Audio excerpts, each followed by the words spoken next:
All right, welcome everyone. I'd like to call to order the February meeting of the Fargo Public Library Board of Directors. The first thing on the agenda is to approve the order of the agenda. Move to approve. No, second. Great. Any discussion on that? All in favor? Aye. Okay, motion approved. The order of the agenda is approved.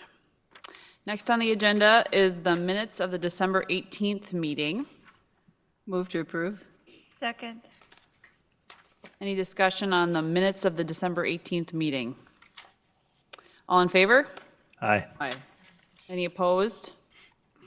The minutes of the December 18th meeting are approved. The next thing is the minutes of the January 16th meeting, where we did not have a quorum. Move to approve. Second. Any discussion? Vote on the, all in favor of approving the minutes of the January 16th meeting? Aye. Aye. Any opposed? Okay, the minutes of the January 16th meeting are approved. Great. So now we are on to item number 4, which is a staff report from Sunny Brannick. Take it away. Hi. All right. So, very important updates at the library. So it's soup week right now, which is the best time of the year. Staff bring in different soups that they've made at home, and we tried them. It used to be just for a day, but now it's a whole week of soup, and it's delicious. You come over, maybe. Oh, we don't have any soup left. I'm sorry, we ate it all. Maybe next time. Upcoming events and There will be programs. some on Friday as well, so. For the children's department, we have Fly Guy Fun. It is based on a popular children's book. So there's going to be 2 sessions of that. We're going to be sharing stories and activities, and we're going to snack on some of Fly Guy's favorite garbage.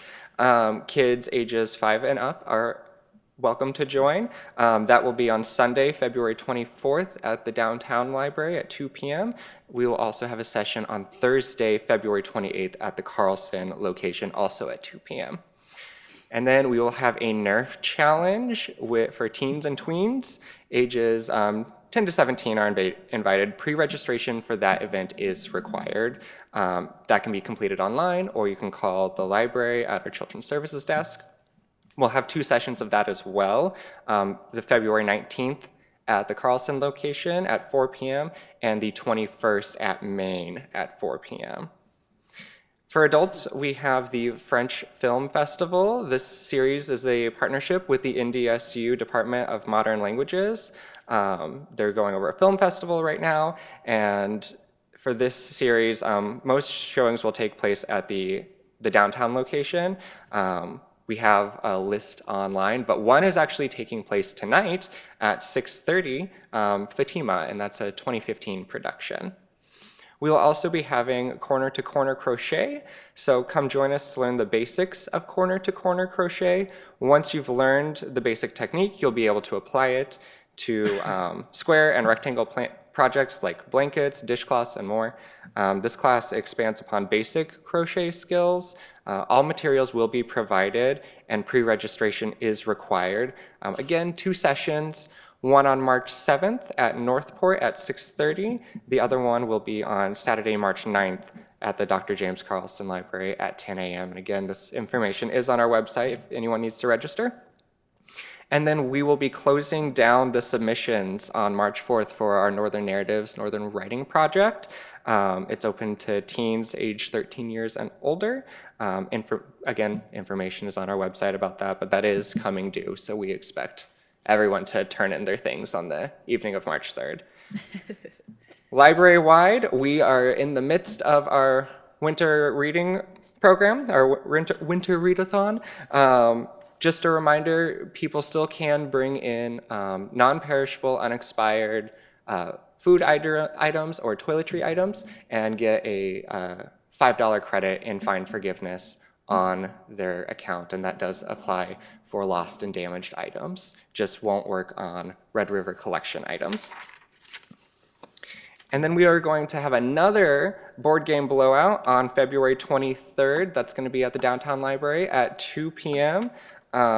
We've got a ton of board games. They're all fun. Come try them out. see what you like. It's a great time. No pre-registration is required. It's a family event, so just stop on by. And then notable past events and programs. Unfortunately, a lot of our big programs happened to be on the days that we ended up getting closed. So we are going to ramp up programming to make up for it. On the 12th, we had our anti-Valentine's Day party, and that was well attended by teens. For adults, on the 16th, we did host Podcasting 101 with JJ Gordon and Tucker Lucas. Patrons met the host of JJ Meets World. We had 33 people attend that event. On January 25th, we had encore performances of Behind the Books, a library tour, and Murder Mystery. Again, that was full, and people really enjoyed that program. We had a tea testing at the Carlson location on January 26th, and that was attended by 15 adults. And then we had I'm going to butcher this word because I've heard it pronounced 3 times, Hygge, Cozy Afternoon. It was attended by 18 people, and the news showed up to interview Jenny Canowisher. So if you have any questions for her about that or bullet journaling, Jenny is prepared for your questions now, Mary. Awesome. And that is Right. it. I have to follow up on that bullet journaling thing. Put it in a journal. Yep, that's probably why it hasn't happened. Thank you very much. Sounds like a lot of cool stuff going on. All right, so then next up is the director's report. Yes, per your packet, you can see my activities there. One thing I'd bring up to discuss is you can see I met with Image Group Architects regarding the main library community room shades. If you've been in there, you notice they're looking every year of the 10 years that we've been open, and we're looking at getting those replaced. The good news is that working through Image Group and the company, that those are still under warranty.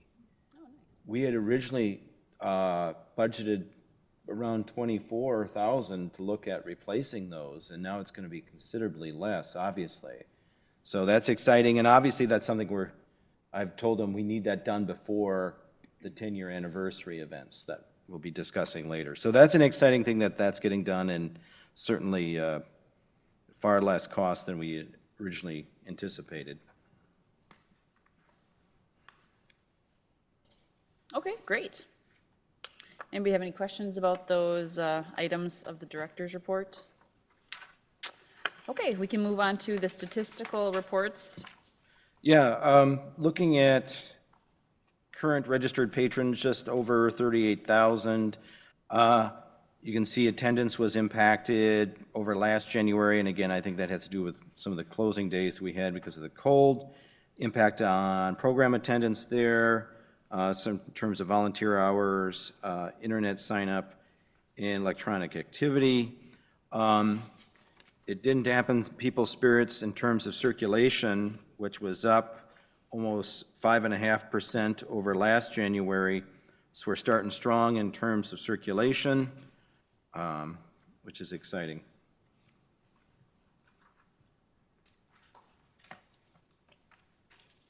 Excellent. Move on to the financials. Right, per your packet, in terms of unrestricted donations, we received a very generous donation from the Spurbeck Family Foundation Fund, from Carol Spurbeck of $5,000, and also a very generous gift from Artist Holland of $550 from another patron, $50 from MBN Engineering, and $25 from another patron.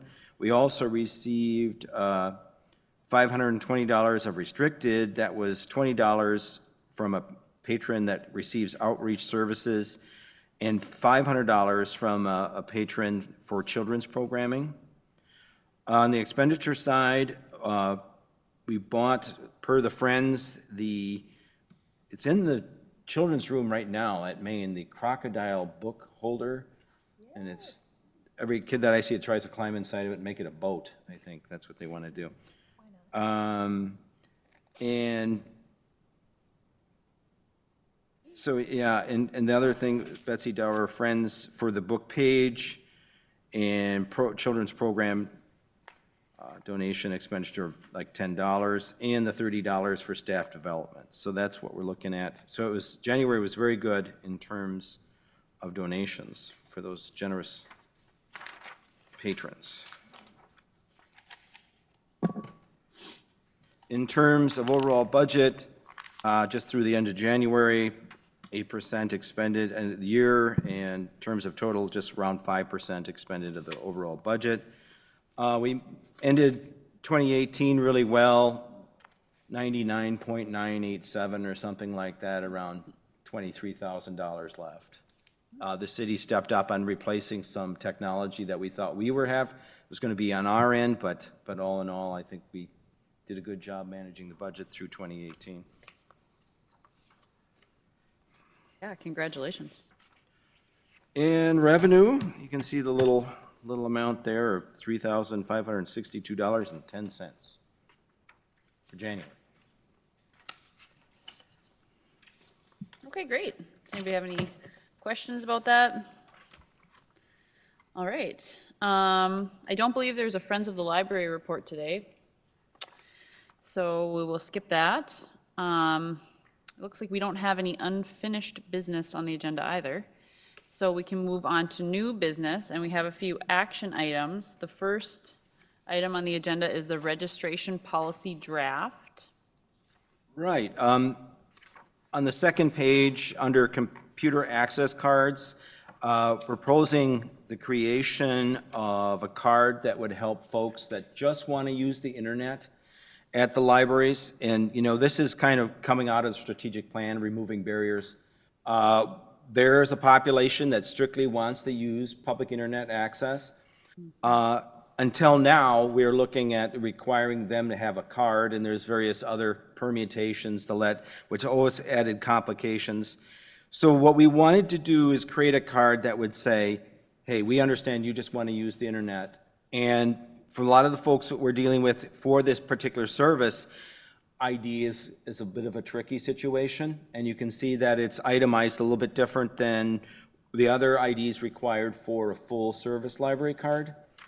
So I would ask the board to approve this, that we could create the computer access card. It would certainly streamline usage of the internet for those folks, and for how the staff works to meter out that service based on the various cards that we have. So this is a streamlining. It's certainly removing a barrier.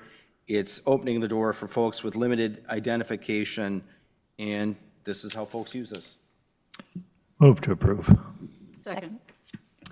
Okay, is there any discussion? I have a couple comments I have just a comment in terms of the language of the section here. So if we cross out a picture ID must be provided, and then we have in addition to the acceptable picture ID as noted above, maybe we should just change it to say individuals must provide some form of identification such as temporary state ID, VA health card. Well, we want to also include, the language is there to kind of include the other IDs that are identified for getting a library card. So it's kind of this and. Okay, so in addition to the acceptable bill, okay, I see. So it is. Because this is the overall registration policy Okay. for getting a card, a regular library card, and it's just kind of itemizing out. Okay, so maybe it's not as noted above. Is it noted somewhere above, or is it noted below? Let me see. Under how to get a library card? Good. You're right, it's noted below. We'll go with below. Okay, I think that makes more sense. If that's okay. That's perfectly fine. Okay, so motion to approve with the slightly different language has been made and seconded. Is that correct? So motion to move to approve with the substitution of below rather than above. Is there any other discussion? Okay, can we, all in favor of approving the language of the computer access cards on the registration policy draft, say aye. Aye. Aye. Any opposed? Okay, the registration policy draft revision is approved. The next item is the Odin Statewide Databases Agreement. Yeah, this has been brought before the board before on an annual basis. We renew this contract, and it is basically a relationship that we have with the Online Dakota Information Network and the state library to receive access to subsidized online databases, which at the cost that we're paying them, we could never afford if we were buying them on our own. Wonderful relationship. It's been going on for a long time, and it's an annual thing that they send out. It's kind of, and getting this in an annual basis kind of was generated out of the city's new purchasing policy, where it was just kind of, yeah, okay, yeah, wink, wink, nod, shake your hand, pay the bill. But now it's like, no, we need to have this formal. So now it's a formal thing every year. It's wonderful to have that kind of partnership in the state, to have access to those databases. So I'd ask the board to approve and basically renew this contract. Okay, does anyone move to approve the renewal of the Odin Statewide Databases Agreement? I move to renew that. Second. Thank you. Any discussion? All in favor of approving the agreement? Aye. Any opposed? Okay, the Odin Statewide Databases Agreement is approved and renewed. Last action item is the amended Library Bill of Rights. Yes, at the American Library Association, this has been, you can see at the bottom there, it's been developed over a number of years. And just this past January 29th, they updated the Library Bill of Rights. So with that, I wanted to renew and bring this to the board again. The change is item 7 at the bottom, which is new to the Library Bill of Rights, and I certainly don't have any problems with it. Certainly privacy of library records is kind of at the cornerstone of what we're doing as a library, how we do business. So it's always a good thing to renew and just kind of review as a library board to know the kind of principles we're standing with in terms of library service. Yeah, great. Does anybody have any questions about that? And anybody move to approve the amended Bill of Rights? Move to approve. Second. Any discussion? All in favor of approving the amended Library Bill of Rights, say aye. Aye. Any opposed? Okay, the amended Library Bill of Rights has been approved. And the last thing on the new business items is the main library 10-year anniversary events. Yeah, I saw that we were coming up again for the 10-year anniversary of opening the main library, and I remember the day it was open. That was quite a day. And I thought, that's really important to remind folks with everything that's going on in the community that it's been 10 years since this library has been opened, which was kind of the culmination of a very large project. It was 3 locations between 2006 and 2009, which was huge. So what you see there is kind of what we've lined up for the anniversary events, and our very own Oh, wow. Carlos Hawley will be giving his talk on April 23rd, 7 p.m. at the main community room. I'll let him give a preview of that. Oh, He did well. a far better job than I could. Well, it will simply be an hour. I'll speak for, 40 minutes, then converse with, if any. I'll plant questions if there aren't any. And about, it coincides with, it is that April 23rd is the International Day of the Book, so it's also the day that both Cervantes and Shakespeare died. I think that's why the date was chosen. Right. So it should be fun. Also there you see the main library 10-year anniversary open house. We'll be having it the evening of the 29th, which was the first day we were open back in 2009, April 29th. We're having music there. You see the Dave Ferrero Trio, refreshments from Mosaic, thanks to friends, helping us out with that. So that'd be fun. We're having the mayor come, remarks at 5. Should be exciting. Rachel will be giving remarks as well. Also, a library trivia event on Tuesday, April 30th at 6:30 at the main community room. That should be interesting. Does that be individual or teams? I think it'll be teams. Teams. Oh, the board team went up against the staff team. Yeah, there we go. And we have an author event. William Kent Kruger will be coming on Monday, May 6th at 7 p.m. at the main community room as well. And he's very popular. I know I mentioned this at the Friends, and they were all raising their hands saying, yes. And so this was funded, the author event was also funded by the Friends. So the Friends really stepped up for our 10-year anniversary. So thank them, thank Mary Beth Hegstead, and we're excited. You'll be getting invites, so you have the full itinerary there. But that's what we have on tap for the 10-year anniversary for the opening of Maine. It sounds like a lot of fun. Yeah. Excited. It's only a couple months away. Okay, well, is there any public comment? I don't see any. Then it sounds like the next regular meeting will be March 19th. And unless there's any other issues to discuss, this meeting is adjourned. Oh, I'm sorry, no, it's not adjourned. Re-adjourned. I mean, re-adjourned, I don't know. What? Yes. I can do this off the agenda also, but I noticed that there were so few people attending in January, just 3 people were able to attend, and thus it wasn't an official meeting.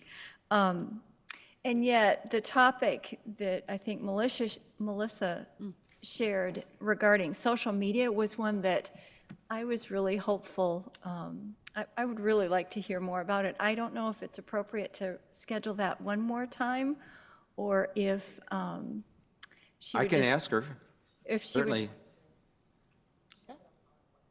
She has a PowerPoint. May I request that either we do it prior to a meeting, after a meeting, or during a meeting? I think during would be good. Thank you. Yeah, that was a very informative discussion, and I'm sure other members of the board who missed it would like to watch it as well. And the other key element from last month was both record circulation for 2018, 1,025,958 items circulated in 2018, and record program attendance, over 27,000 people attended. Oh my gosh, that's great. That's crazy. So, Just one more Quite the question. impact. Will the annual report be ready for the anniversary? yes. Great. Okay, excellent. Then this meeting is adjourned. Thank you.